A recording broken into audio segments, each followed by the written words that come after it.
There are two main types of sponsorship visas. For those who want to come through Australia via visa sponsorship.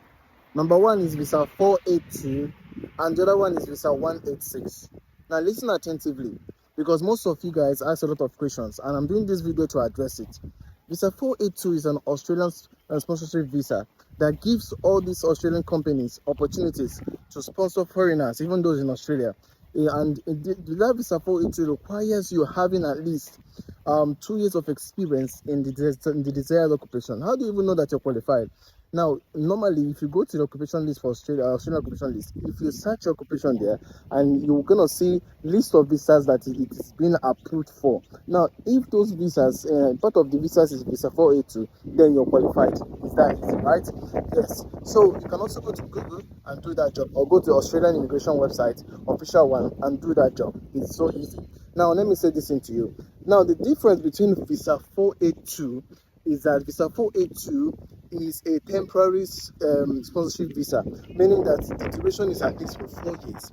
While the other one, 186, is quite different from visa 482 because visa 186 is more like a permanent visa sponsorship visa. So it's a sponsorship kind of visa in Australia and it is permanent. Why for 482? 482 is temporary. All right. So at the end of the day, then how can you be eligible for these two visas? I already talked about that 482. You just need at least 2 years experience and ensure that your occupation is in the occupation list. And I've talked to you guys how you can be able to check your occupation list by checking the general occupation list. If you search your occupation there and 482 is listed as the visa that is suitable for it, then you can be able to initiate the process.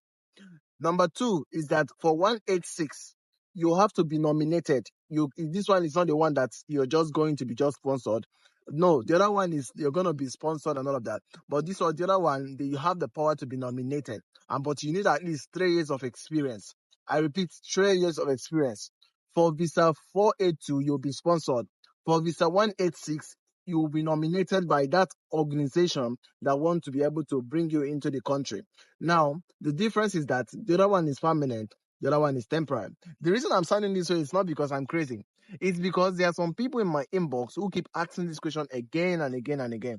And I have done lots of videos. I mean, I can't, so that's why I'm repeating myself. All right. So for visa 186, the permanent one, you need at least 3 years of experience in that occupation that you claim that you are actually eligible for. So, and for 482, it's about 2 years of experience, but in this coming November, it will be changed to 1 year of experience. So that is how it works. Now, listen attentively. If you follow my videos, I normally give a speculation about what's going to happen in the Australian migration. I'm not an immigration agent, but I can tell you I know a lot. So, what are we talking about? This year alone, Australia has already given about more than 100 plus and counting. Why sponsorship visas? Because right now there's lots of shortage skills, there are lots of policies, there are a lot of things that have to do with migration. And the only possible way to just get this moving is via sponsorship jobs. Yes, sponsorship jobs. Now, how can you be able to get these sponsorship jobs? Some of you be asking. Number one, LinkedIn. Listen. Don't say I'm just repeating myself. There are many people on TikTok that are following me that can testify to you that how they got all their jobs were from LinkedIn. I've told you guys how to do this thing. Go to LinkedIn, go to the switch to Australian as a country and search for jobs in Australia in that particular occupation you qualify for. Now, when you see a job advert that has to do with sponsorship visa, use keywords like sponsorship jobs as a lab scientist, sponsorship job as a medical doctor, sponsorship jobs as a construction worker, many of them. But then when you search out for the one that you like, all you need to do is email this organization. Yes, I mean, email them with your CV, pitch to that organization, write to them and tell them who you are, what you have, what your qualifications. Just go straight to the point and tell them that you will be available for an interview. You don't want to be interviewed.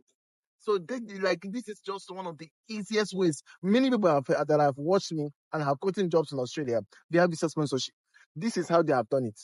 And this is the advice I keep giving people. It's no other way. It's that simple. Now, there's what to call seek.com.au.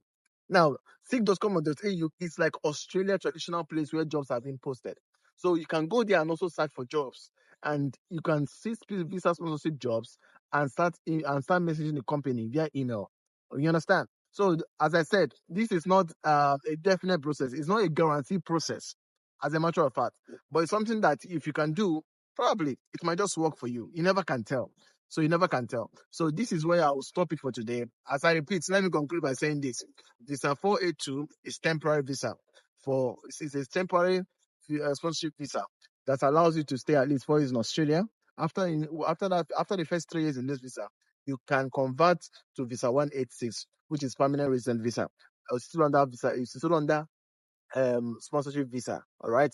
And then for the other one, which is 186, 186 is a permanent visa, permanent resident visa, but it's under sponsorship visa. So these companies nominate you and they're able to get you that visa for them.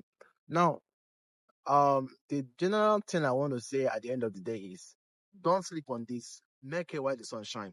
This one is cheaper. You don't have to do a lot of things. You will ask me now, do you need to do skill assessment? Now, what I will tell you is yes and no, because some occupation require it, some don't require it.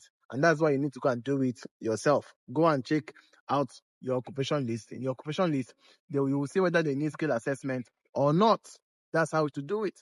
And also, in the process of doing all these things, and it happens for you, I wish you all the best. All right, take care of yourself, and I hope that I've answered your question for student sponsorship visas.